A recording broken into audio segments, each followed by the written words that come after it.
I wouldn't call myself a religious guy. I was never baptized, as my parents felt I should decide that for myself when I was old enough, and of course, when I was, religion just wasn't one of my priorities. That said, I've always found biblical stories interesting, as these tales often have strong moral lessons, not unlike fairy tales, fables, and epic stories of old. And you know what other kind of stories have strong moral grounding? That's right, boys and girls, it's horror movies. I think that's why The Carpenter's Son, a new film starring Nick Cage, blends the concept of Jesus' early years with horror so well. Let's get horrifyingly biblical.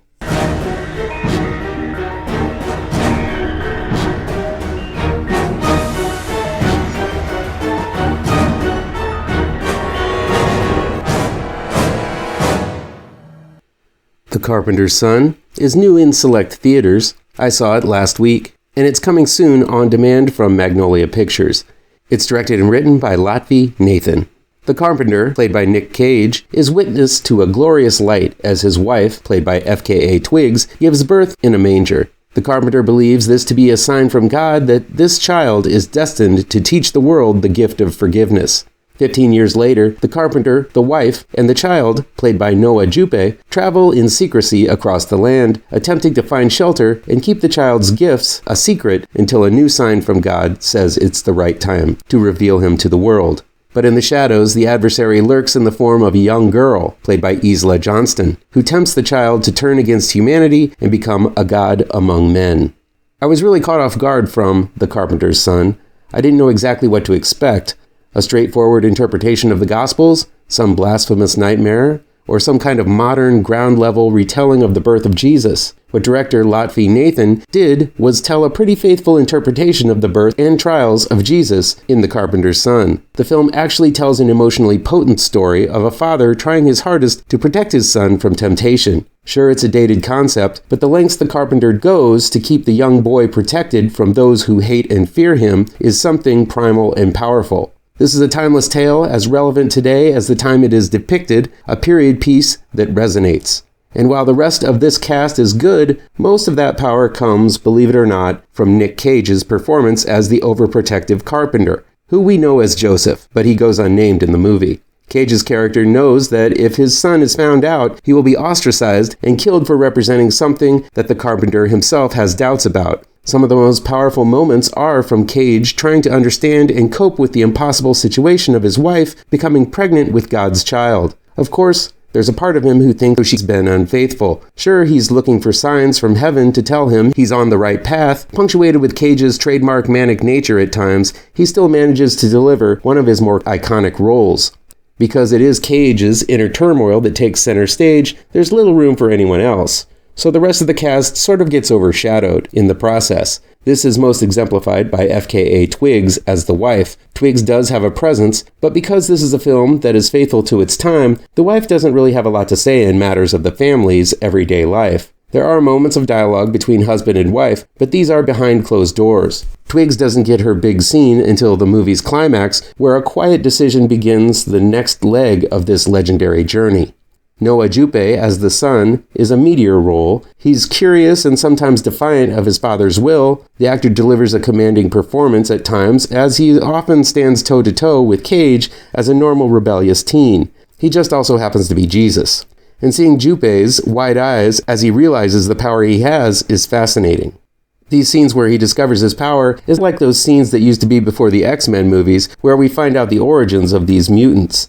I know calling Jesus a mutant might get some panties in a twist, but it's the same type of story. Finally, The Carpenter's Son has one of my most favorite depictions of the devil that I've seen in recent memory, in the form of an innocent girl, played deviously by Isla Johnston. The adversary is ever present in the background, always waiting for the carpenter to turn his back so she can tempt his son with all sorts of dangerous games.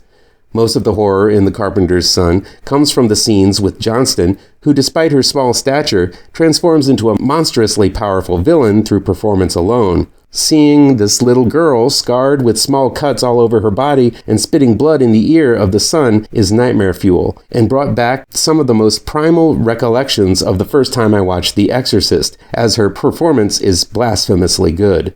There are horrors to be had in The Carpenter's Son. The carpenter has dreams that his son will turn over to the dark side, as does the son himself. All of these harrowing sequences are wonderfully realized, and given the characters who are having these visions and dreams, there's something powerful about it all. There's also a tactilely gross leper sequence that I'll let you experience for yourself. Even the birth sequence, which is often portrayed as a glorious event, feels more like an alien encounter than a holy experience. The climactic fight between the carpenter, the son, and the devil is as exciting as it is emotionally shattering. I was truly touched and devastated by the climax of this movie. All the while, I don't think The Carpenter's Son is a blasphemous movie for those leaning more towards the religious side, and they shouldn't be mad at it or afraid of it either. This is, in fact, a movie about God-fearing people, and the stuff that God does in this movie is downright frightening. There's nothing in here that even compares to the torture porn gorefest that was offered up in The Passion of the Christ, or even Scorsese's The Last Temptation of Christ, for that matter. Still, it's rumored that this production did have some difficulty, I guess making it a cursed film, including Cage being stung in the face by bees and locusts. Oh, no, not the bees! Not the bees! Ah! How's that for irony? The Carpenter's Son manages to convey those classic biblical messages, only placing them through the horror lens when the fantastical occurs. Yet still it grounds itself with some heavily emotional scenes done by some great actors. It's a film that not only reinterprets the greatest story ever told, but this time it does it for horror fans. I doubt The Carpenter's Son is going to be replacing A Christmas Story as a holiday classic, but it is a powerful film nevertheless. What say you? Have you seen The Carpenter's Son? Are you going to be seeing it this holiday season with the family? Let me know the answers to these questions and more down in the comments. Please do me a favor and punch that like button down below. Share this video with all of your social media addicted pals. Click subscribe to this channel and ring that bell for notifications.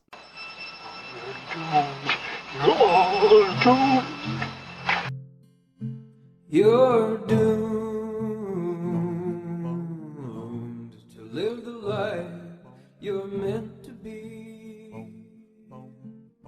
stuck inside your reality. You're doomed.